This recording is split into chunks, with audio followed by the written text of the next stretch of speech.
मित्रांनो, आज मी तुम्हाला जी कथा सांगणार आहे त्यात तुमचे आयुष्य बदलण्याचे धैर्य आहे. अट एवढीच आहे की ही कथा जरा लक्षपूर्वक ऐकावी लागेल. तर कथा एका हरणाची आहे. एकदा एक हरिण पाण्याच्या शोधात जंगलात भटकत होते. भटकता भटकता त्याला खूप तहान लागली होती. पाण्याच्या शोधात ते बराच वेळ भटकत होते, पण त्याला पाणी कुठेच सापडत नव्हते. काही काळ जंगलात इकडे तिकडे भटकल्यानंतर हरिण एका झाडाखाली बसते. दरम्यान त्याला नदीचा आवाज ऐकू येतो.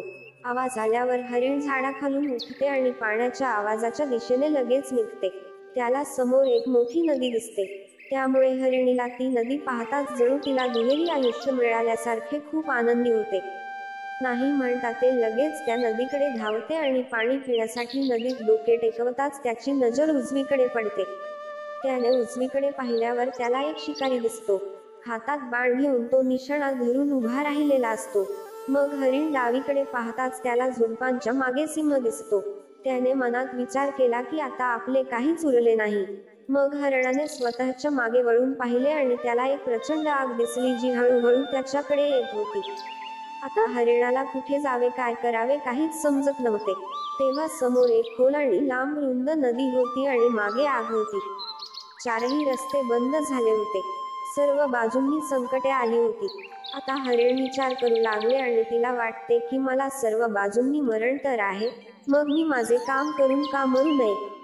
मला कसेही मरायचेच आहे, मग मी पाणी पिऊन का मरू नये? त्यामुळे हरिण त्याचे पाणी पिऊ लागते. पण काही वेळाने हरिण पाणी पित असताना वरून काळे ढग दिसू लागले आणि त्या ढगांमधून पाऊस पडू लागला. त्यामुळे मागे पेटलेली आग पाण्याने विझते आणि पाण्यामुळे शिकारी आपले लक्ष चुकवून सिंहावर आदळतो. आणि सिंहाची नजर थेट शिकारीवर पडते आणि सिंह शिकारीच्या मागे लागतो. तर हरणाला हे समजताच जसे हरण पाणी पिऊन डोके वर काढते तेव्हा ते उजवीकडे बघते.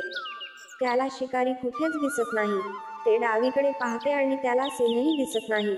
ते त्याच्या मागे पाहते की आग विझली आहे. माझ्या मित्रांनो, या कथेतून आपण हे शिकलो की समस्या माणसाच्या आयुष्यात येतच राहतात. आणि जेव्हा येतात तेव्हा त्या सर्व बाजूंनी येतात. त्यामुळे प्रत्येक व्यक्ती आपल्या समस्यांमुळे घाबरतो. मग तुम्हाला काय करायचे आहे?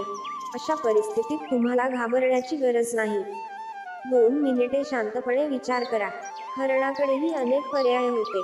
संपूर्ण परिस्थिती पाहिल्यानंतर त्याने एकतर पाण्यात उडी मारायची किंवा इकडे तिकडे पळून जायचे. पण त्याने शांतपणे विचार केला आणि आपले काम चालू ठेवले. ते पाणी प्यायला आले होते आणि ते पाणी पिऊ लागले. माणूस सुद्धा त्याच्या यशापासून थोड्या अंतरावर राहतो, पण त्याला समस्या दिसू लागतात. घरातील समस्या, पैशाची समस्या, यामुळे तो काहीही करू शकत नाही आणि घाबरतो. पण तुम्हाला घाबरण्याची गरज नाही. तुम्हाला फक्त तुमच्या कामावर चिकटून राहावे लागेल. माझ्या मित्रांनो, मला आशा आहे की तुम्हाला ही कथा आवडली असेल.